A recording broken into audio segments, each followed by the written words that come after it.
jah aya masalah sawah tenu urang taneuhna ngan ti mimiti melak oge ku batur diparokeun binihna ku itu pikakeun ngaberakna ku itu kasarna nama ayeuna teh usum panen manjing nisob tah itu teh dibagi dua setengah sewang eta dina urusan masalah zakatna nah urang kewajiban zakat henteu salaku nu gaduh sawah cik pencerahanana dina marokeun sawah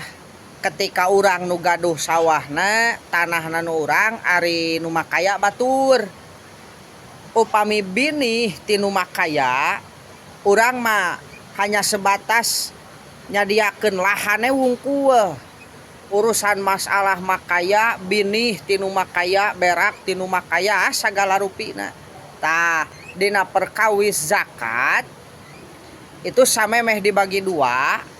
zakatan heula kusaha kunu gaduh binih zakatan heula kunu gaduh binih dan begitu tos di zakatan kunu makaya da eta nu gaduh binih namanya bagi dua satengah kanu gaduh serang satengah kanu makaya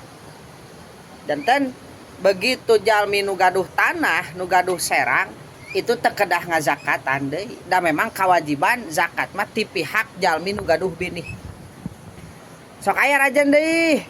binih teh ti nu gaduh serang ti nu gaduh tanah binih itu mah bagian makaya we kadang urusan masalah berak kuduaan atanapi berak kunu makaya eta mah urusan berak mah tiasa lah sok we dibadamikeun ngan urusan zakat itu mesti nu wajib zakat mah nu ngabinihan nu kawajiban zakat nu gaduh binih upami binih ti nu gaduh serang ningang engke panen dugi kana nisob samemeh dibagi dua sok ku nu gaduh serang zakatan heula sautuhna tos di zakatan namanya bagi dua upami binih tinu makaya ti si amil nu gaduh serang teu ngabinihan ya ku itu urusan zakatna tos di zakatan namanya dibagi dua gitu mudah-mudahan aya manfaatna. Assalamualaikum warahmatullahi wabarakatuh.